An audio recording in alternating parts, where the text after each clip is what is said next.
Hello everyone, আসসালামু আলাইকুম। আশা করছি সবাই অনেক ভালো আছেন। আজকের ক্লাসে আমরা আলোচনা করব ইউজড টু নিয়ে। তো ইউজড টু প্লাস V1 হবে নাকি used to plus V plus ING হবে, এটা নিয়ে আমরা অনেকেই কিন্তু কনফিউজ থাকি। তো আসলে এই দুইটাই সঠিক এবং এই দুইটার কিন্তু আলাদা আলাদা দুটো ক্ষেত্র আছে, আলাদা অর্থ আছে।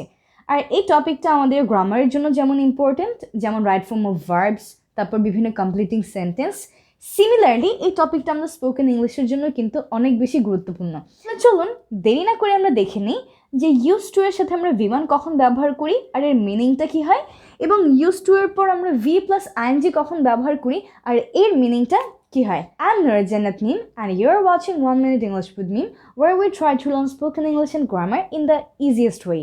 So well, now let's not waste your time and let's get into the business.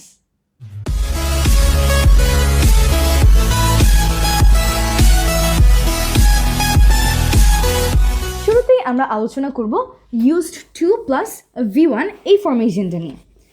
So আসলে আমরা অনেক সময় কিন্তু অনেক অতীত অভ্যাসের কথা বোঝাতে চাই, যে আমি আগে কোনো একটা কাজ করতাম কিন্তু এখন আর করি না, বা সে আগে কোনো একটা কাজ করতো কিন্তু এখন সে এই কাজটা আর করে না। তো আমরা যখন অতীত কোনো অভ্যাস, অতীত কোনো স্বভাবের কথা বোঝাতে চাই, তখন সেই ক্ষেত্রে আমরা ইউজ টুকে ব্যবহার করি, এবং এখানে ইউজ টু এর পর আমরা V1কে সবসময় ব্যবহার করি। সো তাহলে লিখে নিই একটু, যে কোনো অতীত অভ্যাস বোঝাতে আমরা ব্যবহার করি ইউজড টু, এবং এখানে আমরা ইউজ টু এর সাথে V1 ব্যবহার করি। যদি আমি সেন্টেন্সের স্ট্রাকচারটা একটু বিস্তারিতভাবে বলতে চাই, তাহলে এমন হয়, প্রথমে আমরা একটা সাবজেক্টকে নিয়ে আসি, plus use to plus V1 plus extension. যেমন প্র্যাকটিসিং আমরা কিভাবে করব, আমি এই কাজটি আগে করতাম, আই ইউজ টু ড্যাশ, সে এই কাজটি করতো, হি অর শি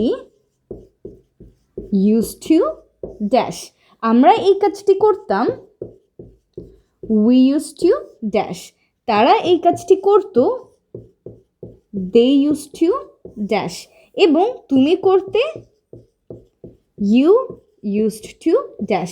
এবং এখানে সবগুলো ক্ষেত্রেই আমরা কিন্তু আমাদের V1কে ব্যবহার করব, কারণ এখানে আমরা কোনো অতীত অভ্যাসের কথা বোঝাচ্ছি।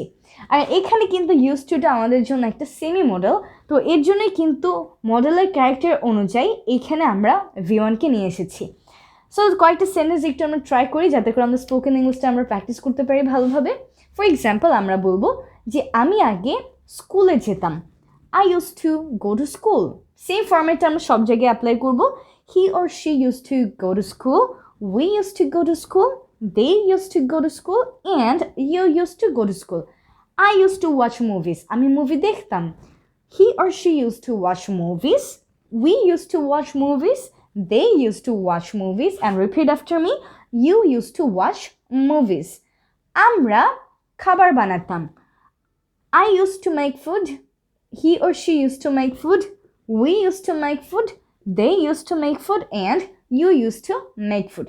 That's it. So আমরা বুঝে গেলাম যে আসলে used to plus V1টা আমরা কখন ব্যবহার করি। used to plus V1টা আমরা তখন ব্যবহার করি যখন আমরা বলতে চাই যে এই কাজটি আমি আগে করতাম, এখন আর করছি না, যে কোনো অতীত অভ্যাস বা স্বভাবের কথা। এবার আমরা দেখে নিব অন্যটা, যে ইউজ টু এর পর আমরা V প্লাস আইএনজি কখন ব্যবহার করি। এবার আমরা চলে যাই আমাদের use to plus V plus আইএনজির ক্ষেত্রে। আমরা এরকম কিন্তু অনেক সময় বলি যে আমরা কোনো একটা কাজে অভ্যস্ত, যেমন আমি তোমার কথায় অভ্যস্ত, আমি এই কাজে অভ্যস্ত। তো এরকম অভ্যস্তর কথা যখন আমরা বলতে চাই, সেই কেসে কিন্তু আমরা V1 প্লাস আইএনজিটা ব্যবহার করি ইউজ টুর সাথে। এখানে একটা স্পেশালিটি আছে, সেটা হচ্ছে একটু আগে কিন্তু আমরা ডিরেক্ট সাবজেক্টের পরে ইউজ টুকে ব্যবহার করেছিলাম, কিন্তু এবার সাবজেক্টের পর আমাদের জন্য একটা বি ভার্ব রয়েছে। চলুন তাহলে দেখে নিই, কেউ কোনো কাজে অভ্যস্ত, সেই ক্ষেত্রে আমরা use to plus V plus আইএনজিকে ব্যবহার করি, এবং এখানে সেন্টেন্সের স্ট্রাকচারটা কেমন হয়, সাবজেক্ট প্লাস যে কোনো একটা be verb plus use to plus V plus ing and extension. যেমন আমি কোন একটা কাজে অভ্যস্ত, I am used to dash. তুমি কোন একটা কাজে অভ্যস্ত, you are used to dash. সে অভ্যস্ত, he or she is used to dash.